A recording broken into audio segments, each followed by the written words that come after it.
every single dinosaur on this fucking island wants a piece of my big flowers.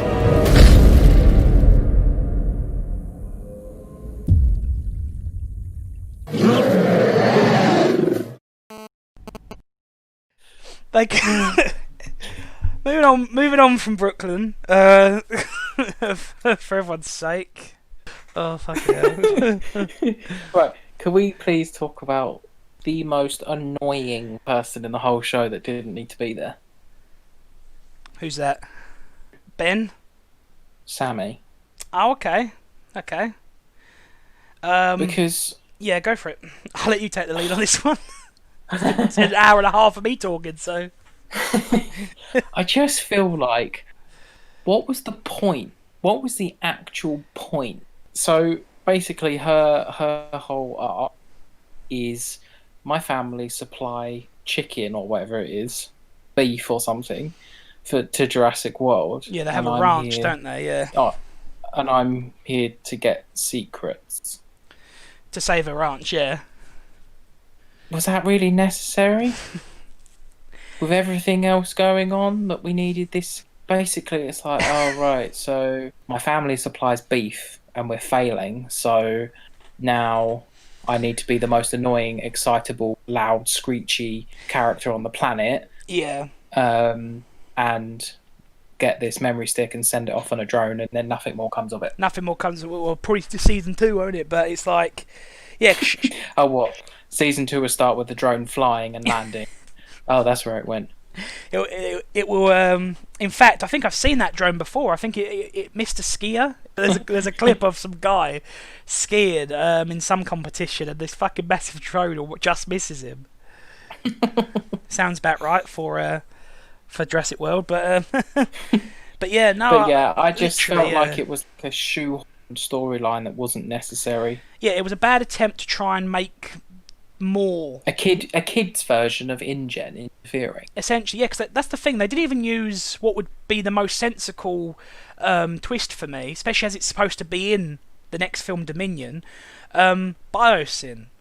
Now, Biosyn are in the books, and obviously they are in the films. They're what give Nedry the can, you know, the good old Barbasol can, and they are apparently making a comeback in Dominion. Now, I'm not saying that you can't have more than one genetics company trying to make dinosaurs, but I think in a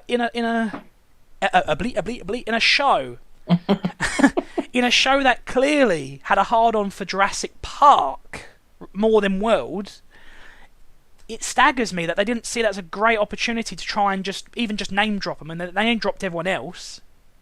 Do you see what I mean? And to me, they could have just said, "Oh, I'm working for Biosyn," and we could have at least been like, "Ah, okay." But instead, she's. In fact, I wrote it down. It's not a very good name, in my opinion. Like I said, Biosyn at least is established.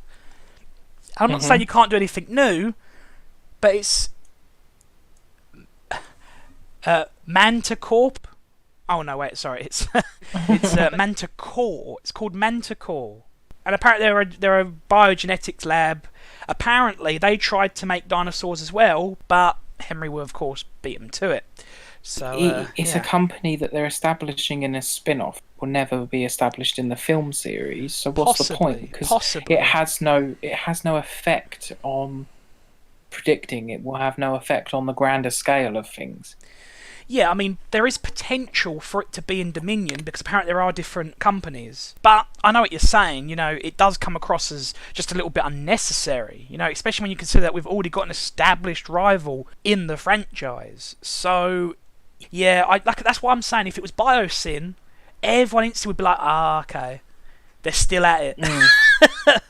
And the fact that, they're still trying, and apparently they are in the next film. Because obviously they were supposed to bring back the Donson actor, but obviously he was for like sexual assault recently or something. So yeah, he's not going to be in the film now. You know, I've got no sympathy for the actor at all, but I'd be pissed because I'd be like, I've waited all these years to be in a sequel. They finally put me in a script and I fucking get arrested. Like I said, no sympathy for the guy. He should rot in hell for what he's done. But you get what I'm saying. It's just. Oh man, I'd be like fucking hell. But that's what he gets for being a monster. So. But yeah, so obviously back to this. Yeah, I agree. I think it's just a poor attempt to kind of make something more of something less. You know, trying to add this pointless twist You to could it. remove Sammy from vision. Like the whole show, remove her and the whole story about the ranch and getting info and blah blah blah. Yeah, it doesn't change what happens. It doesn't change anything. It changes So nothing. what? So what we got? We got six campers. Yeah, Six. Six. Well, five's enough, isn't it? Yeah. 5's a good number. How many in You know? Charlie and Chocolate Factory? 5. There we are, ladies and gentlemen. See? This is proof is in the pudding. We keep saying Charlie and Chocolate Factory because, in a way, this It is works. essentially... It works. This is essentially Darius and the Dino Factory. It works. Like the structure, and that's what I mean. It needed it. It really did. It's like the one time I could turn around and say it should have been more like another film because it really needed it. I really think it did. Mm-hmm. And the fact that Yeah. you can make those parallels, but they haven't quite gone through with it. It's disappointing. So I think it's a big missed opportunity with this show. Like I said, if you're a kid, you're probably gonna love it, and if it's introducing you to the franchise for the first time ever, great. But obviously, I can't relate to that because I was 4 years old when I saw Jurassic Park. It scared the shit out of me, but I become obsessed with the franchise. So as far as I'm concerned, if you're 4 or above, just watch the fucking film. Yeah. Grow a pair, grow a spine. Get a good pillow you can hide behind and watch the damn film. So, but no, obviously, in all seriousness, no, I think it's good to introduce kids to it, like if that's their goal. But like I said, this wasn't branded as just a simple kids show, like we established already. It's branded as being something essentially for everyone. Spielberg even said, "Don't pull any punches," and unfortunately, I think they did. But I think the biggest punches they pulled were ironically to the actual characters themselves, like in terms of making them good characters you can get behind. Like I can get behind Yeah. Brooklyn. I can get behind Brooklyn. I think she's, for fuck's sake, not this again. For fuck's sake. This doesn't look too good, Jake, especially after my last video, where it's just like, oh, there's one shot grabbed my attention, zoom into her for a joke, because it was a joke, people. This looks good, doesn't it? Fucking Mrs. Candy Floss. Fucking, the whole time I was watching her with pink hair, I was just like, got this strange craving for candy floss. I don't even like candy floss, but it's pink and everything. I just like candy floss. Like, fucking hell. Jesus H. Christ. Oh yeah, I briefly mentioned it. Speaking of sweets, what the fuck were they eating? They look like giant gobstoppers, and that was it. Again, cheap-ass animation. The only sweets they had on offer were the same. There was like one that was like a weird tablet capsule thing, and the rest of them were just the same gobstopper type stuff. Yeah. I think it would have been cool if they had green jelly. Yes! Oh my fucking god! Yes! Yes! They should have had a banquet like in the original Jurassic Park. They had a banquet of stuff to eat. Green jelly. Of all the fucking references they made in this show, that's one they could have actually got away with without it feeling cringe. Oh, yes! Fucking hell! Shit! Oh, shit! Oh, that's irritated me, Jake. Why'd you have to say Alright, it, well man? let's just irritate you. Oh, no, you got We've another still idea. got two characters. No, we've still got two characters. There's one that I have really nothing to say because they're boring. Is Kenji.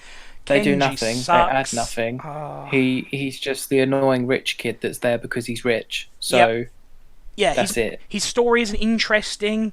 No. He would be the Mike TV of the gang if they were going with Charlie and Chocolate Factory, like we established. Yeah. Like he'd be like the least doesn't- interesting. He doesn't really want to be there. Doesn't He's want to just be there. He's just like, yeah, just like Mike TV. I don't even eat chocolate. This kid, he's like, I've been here so many times, I don't even care for the dinosaurs. Yeah. And like I said, I think he starts to change more. He's once. there because he's there because he can be, not Yeah. because he wants to be. And I can't even say he's a good contrast of the other characters because, again, what character? We've established that these characters could have had character, but their character wasn't enough because they didn't give them character. Fucking hell, like, I thought... I'm glad they didn't go down this route, but I thought there was going to be some dodgy love triangle with Brooklyn, Kenji, and Darius. Like, I thought that maybe though Darius and Brooklyn would kind of end up liking each other. I mean, we've got season 2 Well, it seemed yet. that way when they were about to die.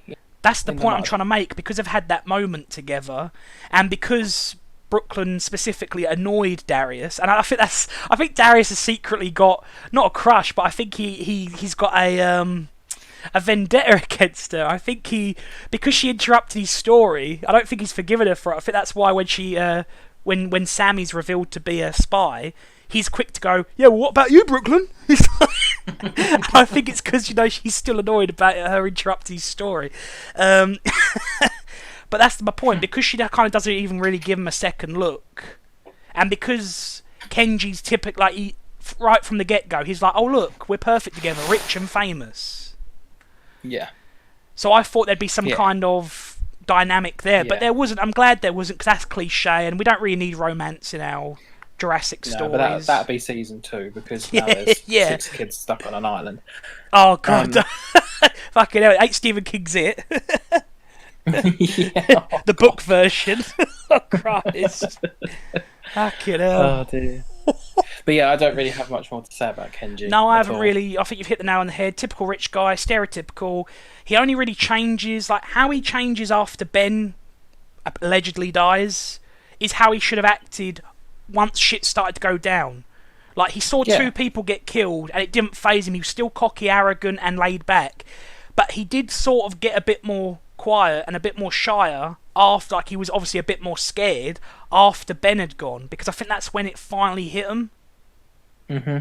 But everyone else didn't really. It was kind of like, oh no, Ben. Then in the next scene, they're all laughing and joking. Oh, we did it, team. And it's like, yeah, one of you dead. It's like, I mean, obviously, I knew they weren't. I knew he weren't dead, because they weren't going to do that. And there's just, don't even get me started on some of these issues. I tell you, as I said before, I really do hate coincidences in films. I can't fucking stand them.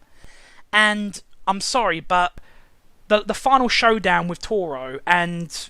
Oh, what a coincidence. The explosion, although it didn't blow up the Carnosaur, instead it blew up the wall just enough for us to get out. It made a perfectly big exit for us to escape. Yeah.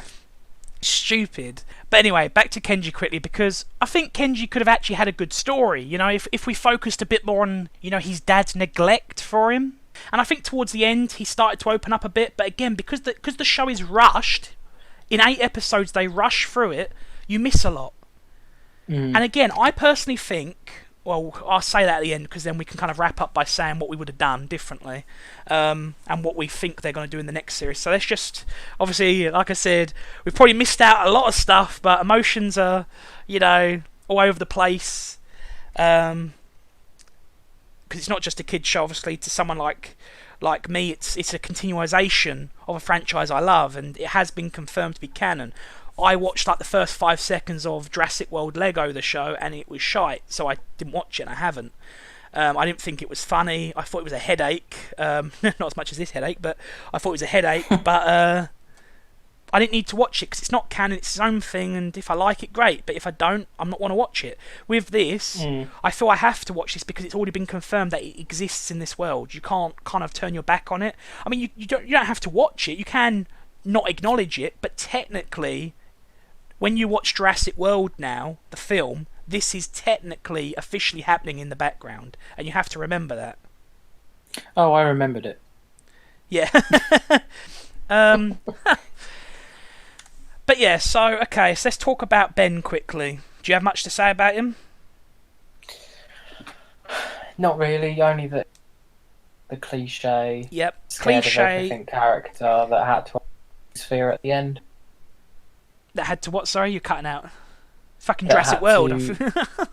It's that had to by the end of it. Scared of Fuck's everything. sake, that had to by the end of it. It's like you keep cutting out on that line. No, seriously. Really? Yeah, twice. Oh, okay. Doesn't want you to say it, Jake. I said he was the typical cliche character. Yeah, we got there. That was scared of absolutely everything, and by the end of the series, overcame his fears. Okay, fucking it started to glitch there, but we got there. Yeah, 100% right. And this is the thing. He was stereotypical, even down to the fucking voice actor. Now, I don't want to shit on Yeah. someone's performance, but I don't think the performances were great in this show. He was the dweeby, squeaky character. It was the typical...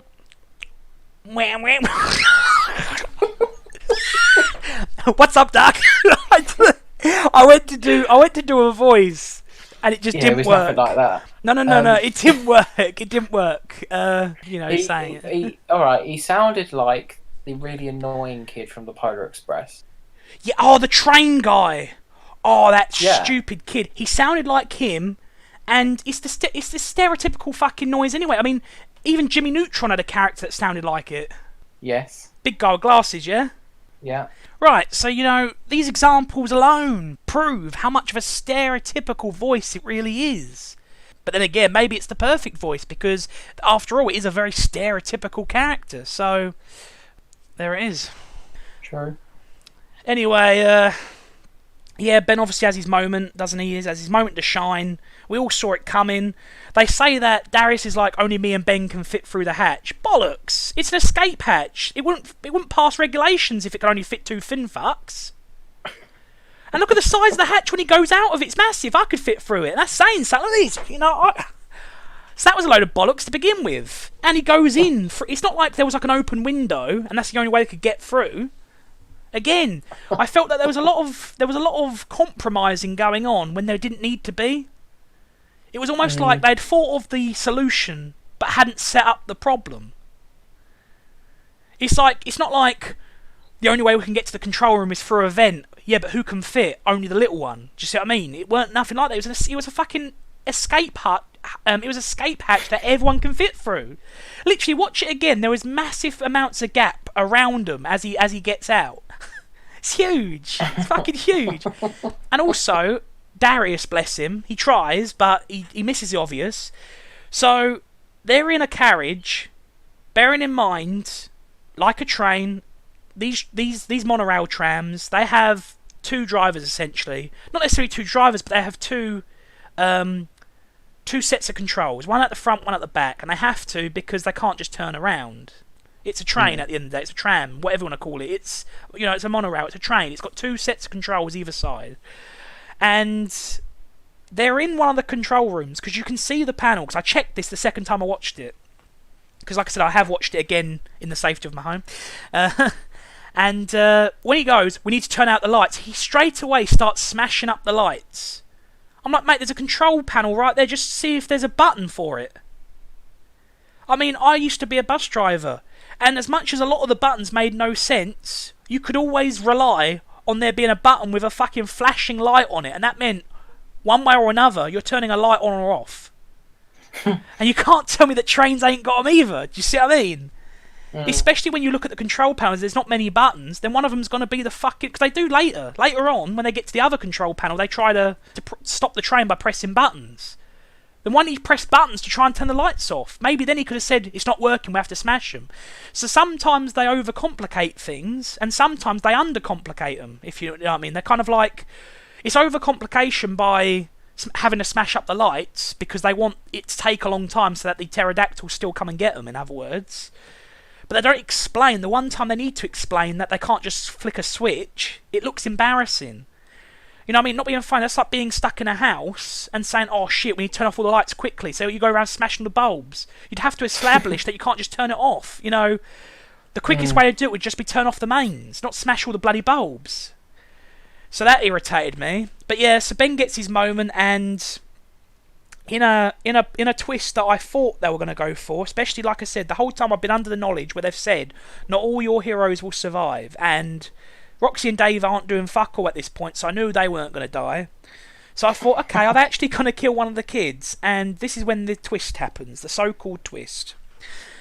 So Ben finally grows a spine, helps him out, and he's suddenly the hero. And it's cliche, but still a nice moment, you know, for his character at least, if you can even call it that. Him and his freaking bag, that's straight out the Harry Potter franchise, like Hermione. How many fucking drinks he got in that fucking pouch? My arse crack. I've got one of those pouches, right? Because when I go to London, I don't trust anyone, so I normally wear one of those pouches just to be safe. And I tell you, I couldn't even fit my fucking wallet in it. Like, it's like, let alone, 7 juice drinks or however many he's got in there, and lots of candy bars. There's actually a previous scene where he gets his lotion out, and as he unzips it, it's just a black void. And it almost like fades into the darkness when he throws it back in. It's like, it's Hermione's bag, isn't it, from the Harry Potter franchise, which is full of everything. Fucking hell. And they make a joke about it, like, how much can you fit in that bag? And he's like, a lot. And I'm just thinking, no, this is just, again, this is supposed to be canon. It's not just a cartoon. It's supposed to be canon. So somewhere in this franchise now, someone's got the impossible bag. That's what you've got to remember. And also somewhere in this franchise, a load of kids have fallen from like 100 feet twice and not even got a scratch. This is what I mean. You do one or the other. You do one or the other. Avatar: The Last Airbender, I said I'd bring it up again. It's grounded in reality, ironically. Even though it's all about powers and stuff, essentially, like, you know, being able to move the elements and bend the elements, hence why it's called, you know, the Last Airbender, because he's, you know, bending the elements. The rest of it's still based in... the rest of it's still grounded, which makes it feel real. Like I was saying about Star Wars, you still have to have some kind of level of believability to make the impractical possible, don't you, Jay? You know, literally, it's like even Jurassic Park itself. Its science was backed up at the time, you know, so it made it believable. So all I'm saying really is it has to be believable. Like, even when you're adding these fantastical things, like, you know, if it's Star Wars, it's the Force. If it's the Avatar, then it's, you know, manipulating the elements. And of course, if it's Jurassic Park, then it's obviously resurrecting the dinosaurs from their extinction. You know, all these things that we would otherwise deem as maybe just a little far-fetched, they become very believable when the rest of it is grounded to reality. And unfortunately, this impossible bag isn't grounded, so therefore it throws you out of it.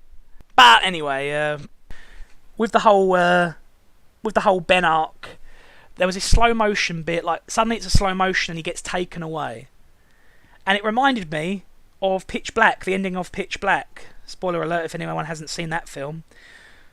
Our heroes finally get back to the ship. You think they're going to live, especially as the woman's like the main character. And then right at the last second, she gets taken away.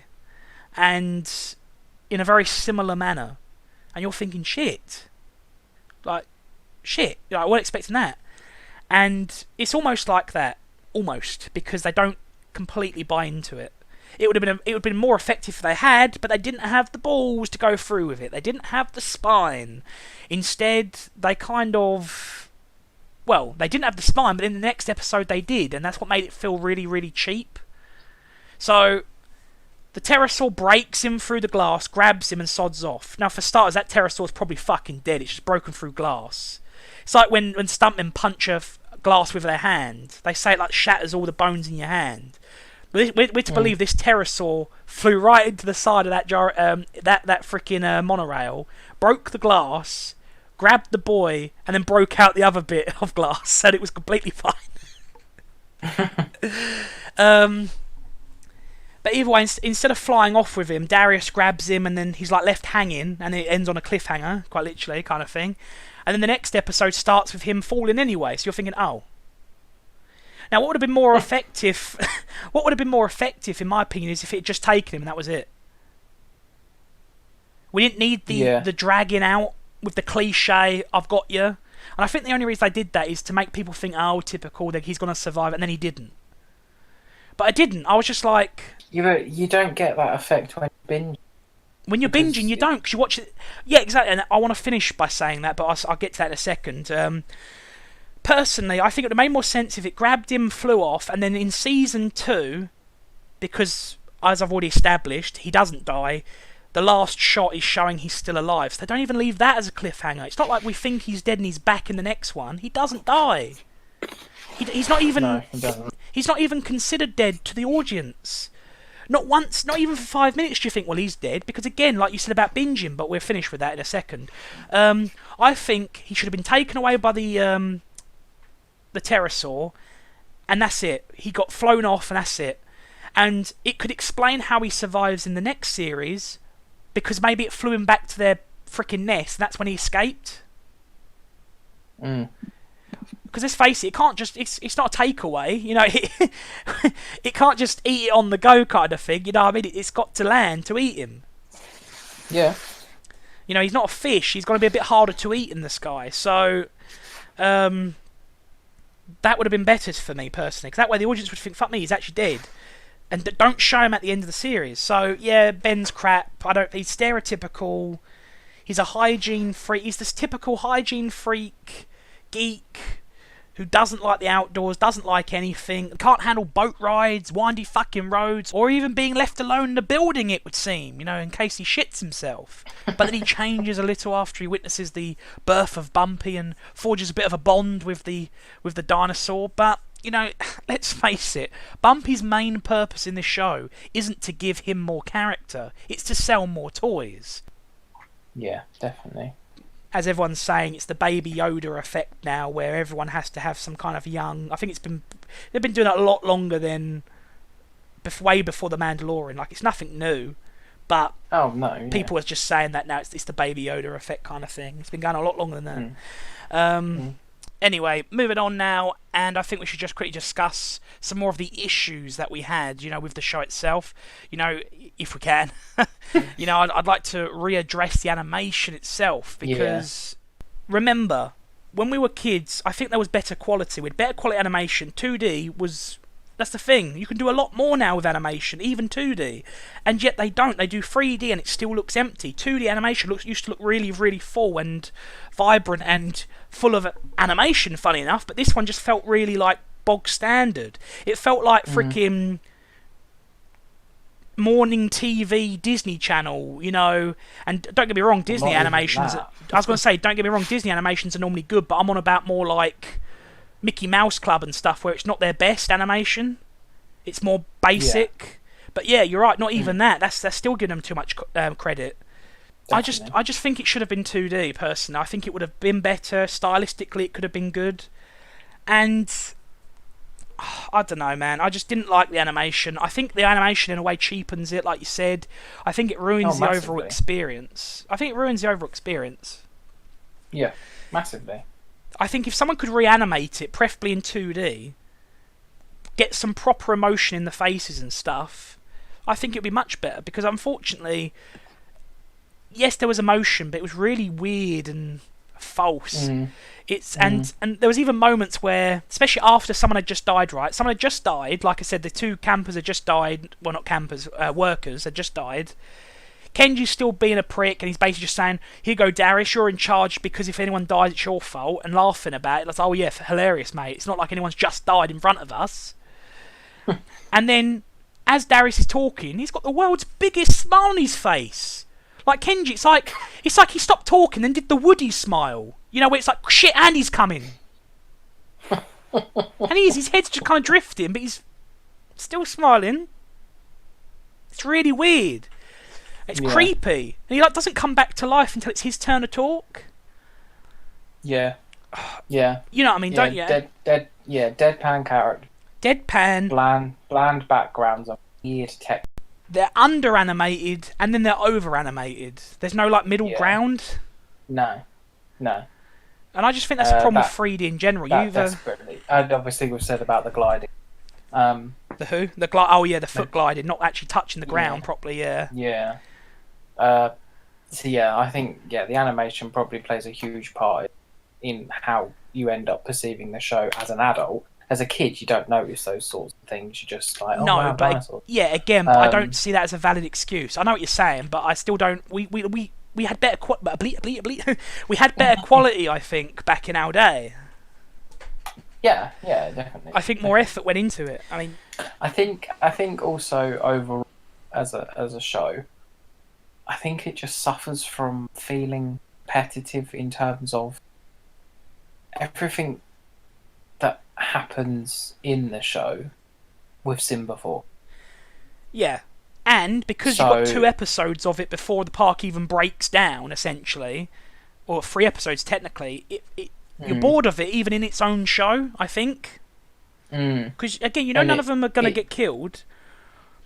Do you know what I think what should have happened, actually? I think that Roxy and Dave, obviously they should have been, A, better characters, B, should have actually done their fucking jobs and stayed with the kids. And C, they should have maybe built up a bit of a bond over maybe 4 or 5 episodes of different adventures, adrenaline-filled adventures, maybe the odd bit of like, oh Christ, that was close, but nothing majorly dangerous, just exciting for the first few episodes. Remember, I'm not saying 5 episodes in an 8-episode series. We've established that it should be at least double that, really. Yeah. Or maybe at least 12. And in the first 5, they could get to know each other properly. They start liking each other, they start to build a bond, and Roxy and Dave start to build a little bit of a bond with the kids, like you would in a camp. You'd start to trust your superiors, essentially, and you'd all probably have a bit of a laugh and maybe start to like them. And I think it's crucial that they should like Dave and Roxy, but they can't because they're never around. But I think it's crucial because I think they're the ones who should have been killed. They're adults, so they're not off the cards, and it would have been the biggest impact to make it reality to them. Because reality clearly wasn't an issue. Was the issue, because they see 2 guys get killed who even the audience don't care about because they just appear to die. They just appear, get eaten, and that's it. And even the characters don't care for them, because like I said, none of them changed. The only time they even seem to show any remorse or genuine, emotion is when Ben allegedly dies. So I think it would have been so much more impactful if maybe the campers, or at least Dave or someone, at least one of them, they got killed maybe helping them get away. And if you don't want to do that, fine. But then maybe do the same thing with the damn birthday guy, because that was stupid and all. The one adult they find is a freaking numpty. It's his birthday, so he's going to die. It's like their version of, I'm retiring tonight, so I'm going to get shot by an armed robber. It's embarrassing. But it's like him. Maybe he could have been a good guy, and maybe he got killed letting him escape. I think we live in a world now where people they feel you have to earn deaths, and I don't agree. What makes Jurassic Park and The Lost World and those films so fucking good is the stakes are always really high, and the stakes aren't just high, but that pretty much anyone could die. Anyone. Obviously your main character's never going to die, but it still feels like they are in genuine danger because main characters still killed. And when you think of like Jurassic Park, everyone always says that Robert Muldoon didn't deserve to die. No, he didn't, but that's the point. He sacrificed himself. He fucking knows he's dead. He knows... Everyone's like, Robert Muldoon dies stupidly. He doesn't. You're not looking into it enough. Some people look too far and stuff. I don't think you're looking into it enough if you're saying that. Robert Muldoon is stuck there with Ellie. He's standing there, and she's like, I see the shed from here. We can make it if we run. He says, no, we can't. We're being hunted. And then she starts to get really nervous. He tries to calm her down. Again, he's being professional. He's a game hunter. He knows what he's doing. He knows he's probably fucked, but he knows what he's doing. He says he calms her down. He says it's all right. She's like hell it is. And he tells her to run once he's essentially got focus on him. Because when he says I've got her, I think he means more along the lines of I've got her attention. Like, she's acknowledged me. I'm the one they're hunting. And why wouldn't they? They know him. They had that look at the beginning of the film. Whether it's the same raptor or not. They had the look, didn't they? They gave the look. They've seen Muldoon before. He's the one who's, on the other side of the cage all the time. And obviously she runs to the shed and he obviously dies. Obviously he's not trying to die, but I think he does essentially in a way sacrifice himself. In a way. And people are saying he didn't deserve to die. No, but that's the point. Like, everyone says the lawyer deserves to die because all he was thinking of is the money. I'm thinking, alright, fine. Then why did Ray deserve to die? He was just doing his job. And everyone says, it's because he smokes. You're just picking and choosing now, aren't you? Personally, I think you needed Muldoon to die because the impact it has, and it does. Because again, the truth is, innocents die.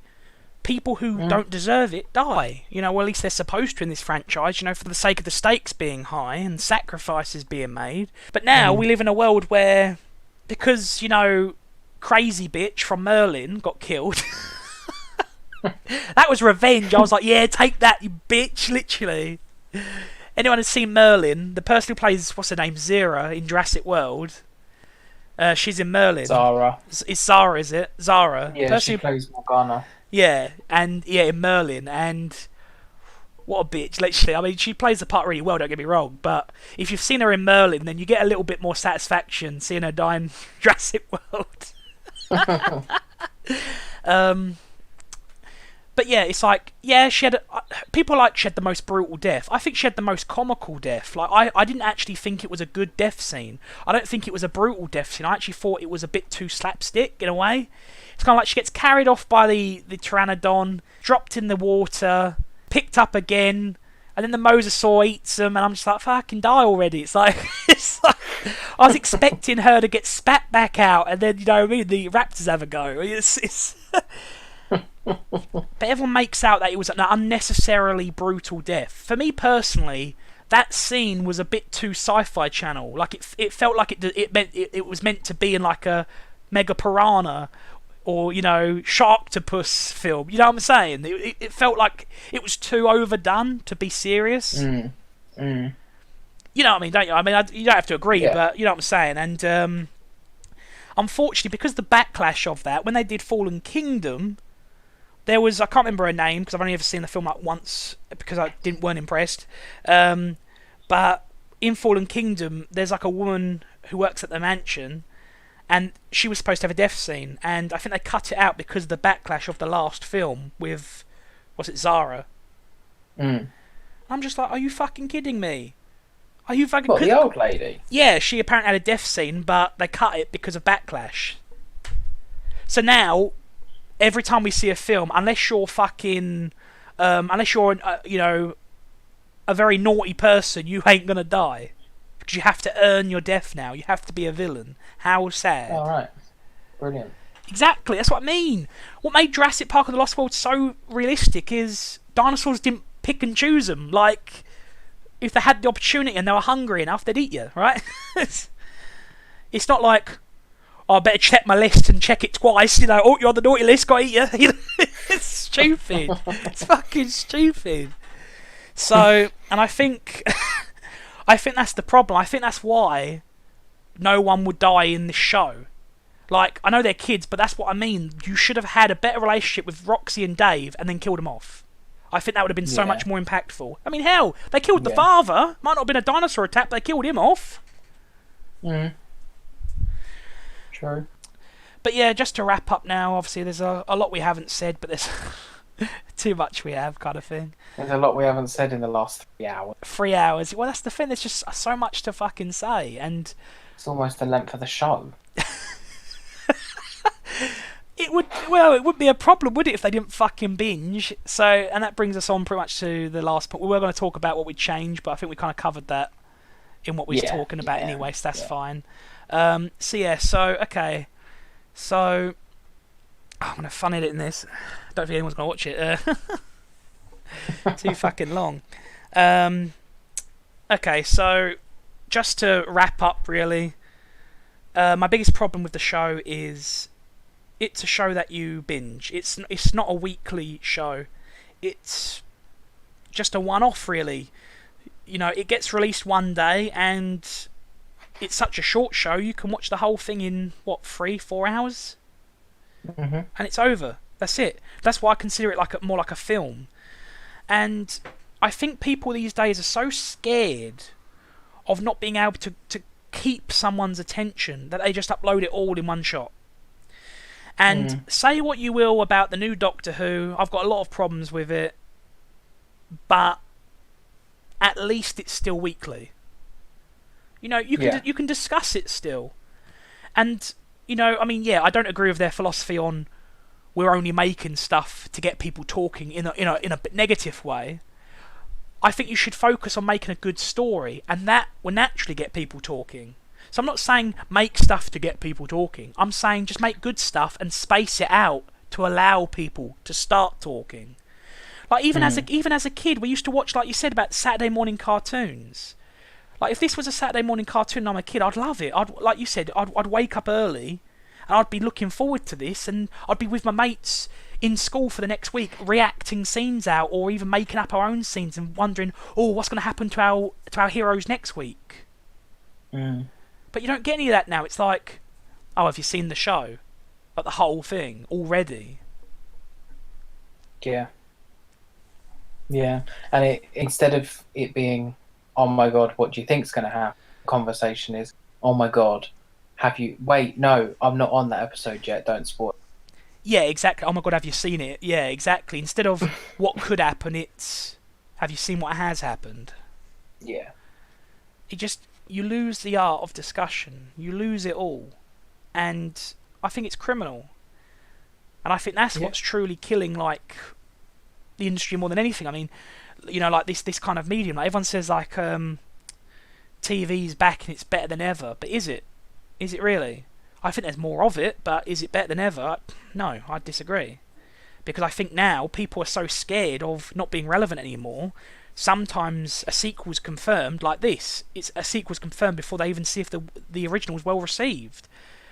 Mm. Going into this, I knew they weren't getting off the island because they had already confirmed Series 2. What they're going to do for Series 2 if the island, if they've got, they've got breaking back onto it because he wants to go back for his freaking necklace. That's what I mean. It's like they'd already confirmed a second series, so I knew they weren't getting off this island.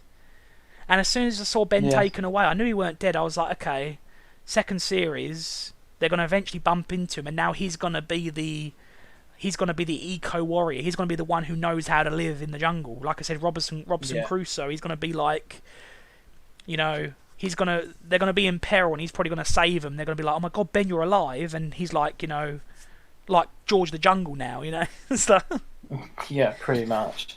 Jungle I mean, I don't Life. really go other than Sorry, like you you say, completely Ben. cut out, Jay. You're not even talking much. When you do, it gets rid of you. What? I know. Ah, right. I personally don't know where they're going to go with, like you say, Ben being this Robinson Crusoe character. Yeah. But beyond that, like, is there much more to do? Because it's obviously set between Fallen Kingdom, and obviously we know what happens in Fallen Kingdom. So, Yeah, what, apparently it ties is into Dominion. Apparently it ties into Dominion. what this series? Well, not exactly the series, but the show in general. At least that's what they're saying. So But- they must be on the island but for a the long island- time. Yeah, but the island blows up. I mean, I have no idea how they're going to do it, but I think the next series is obviously going to be them trying. Unless You what? Sorry. I was gonna say, unless they do the whole InGen turning up to get all the off thing, Oh, what they might Right. tie it into? Yeah, but it's been years. So unless they're literally there for years, do you see what I mean? I don't know what else they can do on the island I mean, other than escape a dinosaur. yeah, Right. which is probably it's probably going to be they've got to try and find a way to signal. Like every week, there's going to be a plane. I say every week, but again, it's binge, isn't it, Jake? You just binge it all in one day. Because again, they're scared of losing attention. Even though the irony is they lose more attention because what once could last maybe a couple of months now lasts a day, and then guess what? You're no longer in the limelight. No one's talking about it. They forget that. I think. I think this should have been a long series done. Yeah, it should have been a long series. They should have got away on the boat at the end. All that, everything they went through, separate happened in the. They were going to do a 20. This is ridiculous, Jay. You're cutting out again. God's sake! Right, you know the film 2012, Yes. right? There was rumours for a long, long time, and I think it got cut eventually, that they were going to do a sequel, but it happened to a different family in a different part of the world. Right. They said they'd do that with So- Cloverfield, didn't they? They'd do a different angle of Yeah, the same event. So, yeah, exactly. So there was this idea of the same event with parallel stories, and that's essentially what this is. It's the same events of world with this parallel story evacuation. That's all it needed to be. Yeah. But instead, we're going to drag it out. Yeah, they're going to drag it out, and it's going to outstay its welcome. I mean, I personally think what would have been interesting is I think they should have got off the ferry, got off the island rather onto the ferry, like you said. Should have been end of story, and they're now friends properly. That's what I was trying to say earlier. They say we're going from friends. They say they go from friends to from strangers to friends to family. Well, in this series they didn't, because even at the end, in episode 7, when Sammy's like to friendship, they were just like, yeah, not quite. I don't think we've been with each other long enough to be friends. And I'm thinking, really? Fucking hell, that's cold. But you see what I mean? So I'm just like, you've literally just said in like the second to last episode, you're not friends. So that's another lie. But personally, what would have been better if at the end of it they're all friends and they survive, and then if they wanted to do a season 2, it could have been set a few years later, so now taking us past the events of Fallen Kingdom, you know, more in the Battle at Big Rock kind of timeline. And what's actually happened is they're all at Kenji's place, because we've established he's rich and we've established he spends a lot of time on his own. Mm-hmm. So it'd have been cool if he's got everyone round for a reunion, like everyone's there. Mm. And it's a bit on the nose, but just bear with me here. But like I said, you know, it's no stupider than what they've already done. Maybe it's like, I mean, I hate coincidences, and this would be a hell of a coincidence, but maybe they're around his for maybe the weekend or something. And that's when there's obviously the big outbreak where dinosaurs are now in the mainland, and then that's where it's basically dinosaurs attack their area. And they can even make the joke saying like, why is it whenever we get together this shit happens, kind of thing, you know? It's... That's the thing though, if this minion, how... Sorry. Fucking hell. Is it cut out again? It's cutting out all the time. I'm probably going to have to add in half your dialogue. Yeah. Right.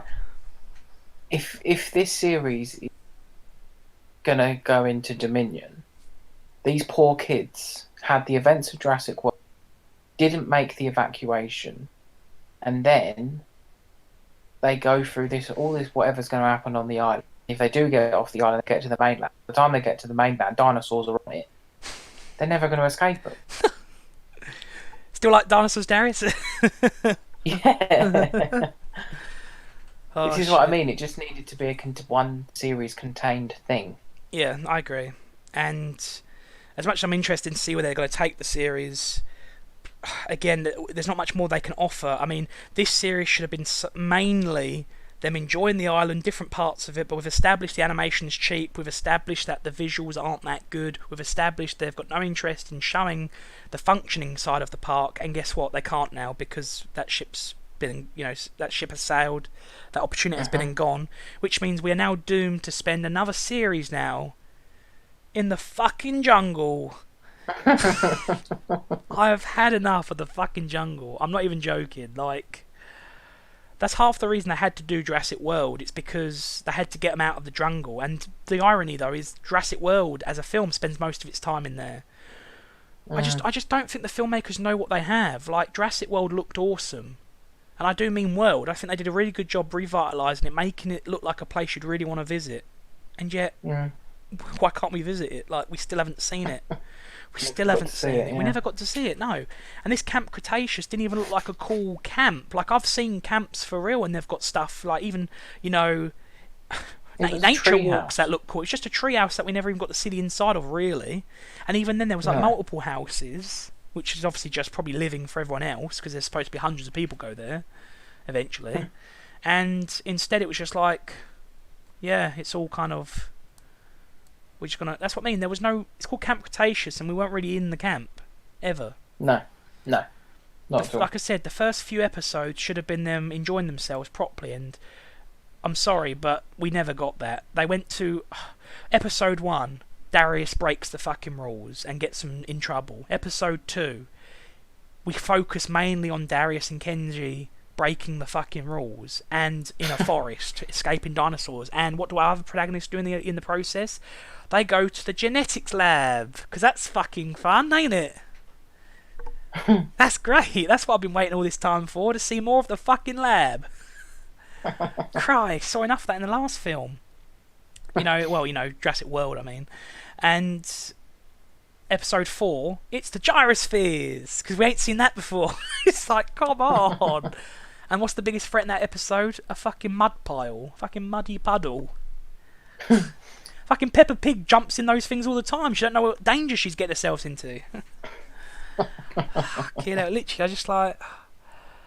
And then episode 4, for the life of me, I can't even remember, but I know that's when it starts to tie into the film. Yeah. So, and then after that, it's just forest this, forest that, tunnel this, tunnel that. It's just like, and then we see the river adventure, but we don't even see much of that. It's literally just they're in a tunnel. There's a cool scene with the bioluminescent Parasaurolophuses, but even that's got a fucking massive design flaw. You're telling me that one of those pipes leads to the mosasaur fucking pen? It leads to the fucking lagoon. Are you kidding me? And what a coincidence, the fucking gate's been ripped open, so they go straight into it. No wonder why they're scared. Obviously some Parasaurolophus thought, I wonder what's down here, and then didn't come back. So fucking stupid. So, yeah, not very good. Oh, well, we better wrap this up. It's been like 3 hours. Could have watched this show. I'll be cutting a lot out. I have to cut. If this felt really jiggery and a bit clanky, that's because I had to cut a lot out. Me and Jake have been speaking now for about 3.5 hours, and even then we've barely scratched the surface of what we wanted to say. But again, when you start talking about one thing, you can't move on. It's like you want to keep talking about one specific thing, especially if it irritates you, and then another hour's gone. So if this feels a bit, you know what I mean, stop start, you have to forgive it. I've had to edit it just so you guys can watch it, because, you know, I'm pretty sure you don't want to sit through 3 hours of us waffling on. So with that being said, I think it's time to wrap things up. So just as an overall thing, Jake, would you recommend this show? And to a Jurassic Park fan, no. Okay. Because it's not made for the adult Jurassic Park, Jurassic franchise fans at all. It's aimed at a 4 to 12-year-old audience that doesn't know what it is yet. So, would I recommend it to a fan? No, because you'll be wanting more, like we've said. But having a 5-year-old nephew myself who was obsessed with dinosaurs, he absolutely loved it. So yeah, I'd recommend it. The age group it's intended for, but beyond that, no. Yeah, beyond that, it's watchable, but it's not necessarily recommended. Yeah, and I'd concur with that. I'd say that you know, it's not made for the elder fans. It's made for the kids. It's made to get them interested in the show, and that's absolutely fine. You know, and it certainly does a better job than the likes of the Jurassic World Lego, the show, which is just a massive fucking headache. So, but yeah, if you're like me and you had high hopes for this being a more maturer take on essentially a kid's show, then you'll be disappointed. I mean, I've seen reviews. Lots of fans seem to be quite happy. But like I said, personally, I just think it's definitely a kid's show. I know it's meant to be, but like I said, there's plenty of examples out there of kids shows that are fundamentally, you know, mainly for kids, but they still impress at the adult audience because of the executions done so well and the more mature themes. They don't dumb down to the demographic of children. You know, a lot of these other shows aren't scared to venture into more mature themes. Like we even were talking earlier about Rugrats. Even Rugrats had like deeper themes that dealt with depression and stuff like that, and that is very much a kids show for kids, intended for kids, but it's how you execute it. But I think today, when you see shows like this, I think it is one way or the other. I think they're either making something for an intended adult audience, or it's dumbed down and essentially watered down for kids. And I think this is definitely a more watered down show. Yeah. But that being said, it's not a bad show. Like I say, if you've got young kids, they'll like it. If you're trying to get them into the franchise, then great. But for me personally, as a veteran fan of the franchise, it didn't do anything for me. I'd be happy not watching it again. Am I excited for the second series? No. Will I watch it? Yeah. Like I said, I didn't find this unbearable. I didn't find it offensive. I thought actually there was some really good opportunities, but they just didn't take them, in my opinion. And I think that's the best way I can say it. It was just a missed opportunity, in my opinion. And that's pretty much what I'd say. Yeah. That's my review. Missed opportunity. And please, sort the animation out. So, that does it for this video. Just waiting for the bastards to stop flushing the chain.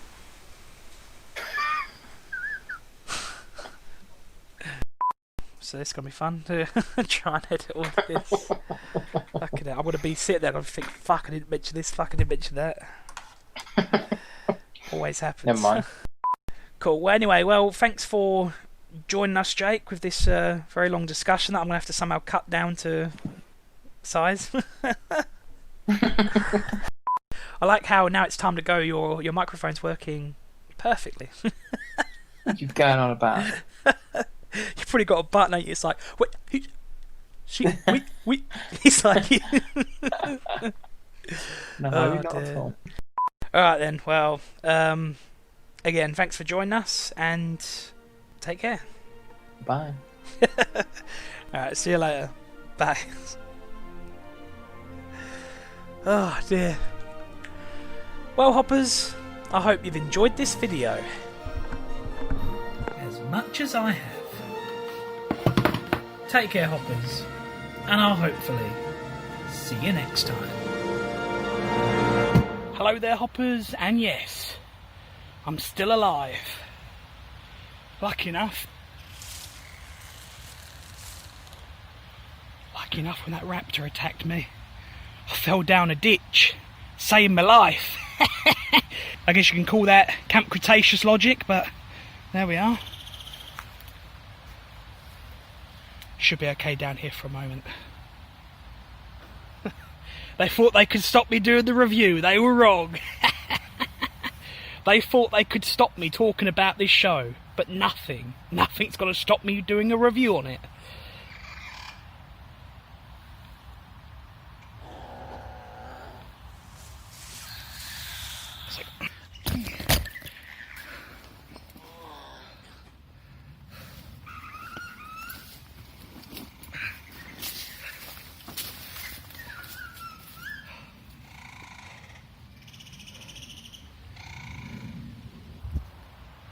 So, the characters.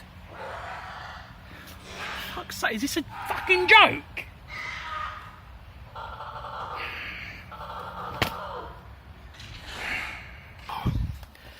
Okay.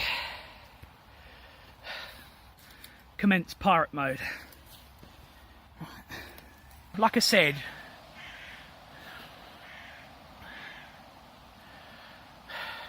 I do, will you fuck off?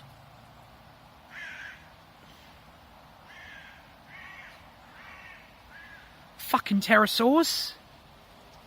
The reason why I think Brooklyn's the best is because she, for fuck's sake. So yeah, so I think Brooklyn's the best because, for fuck's sake, seriously, mate. So yeah, Brooklyn. The reason why I think Brooklyn's the best character is because, oh fuck's sake, give it a rest, you prehistoric piece of shit! Fuck off! I think what it is it's fucking telling all of its buddies there's a big fat piece of meat near the water hole, let's go get it.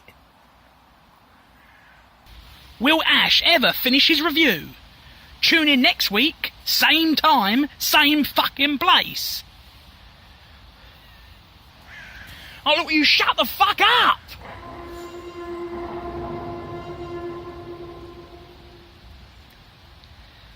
Again, probably good advice to myself, actually, all things considered.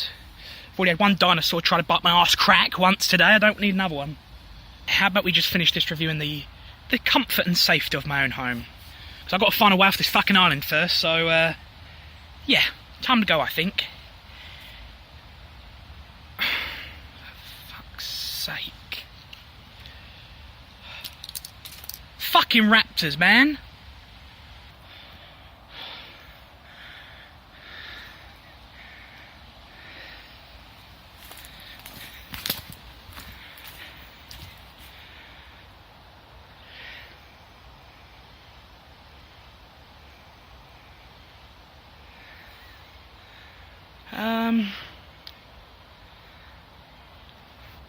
Yeah, I got no fucking clue.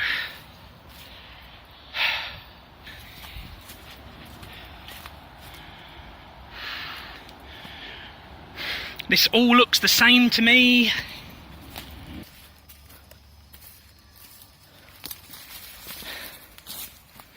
feel like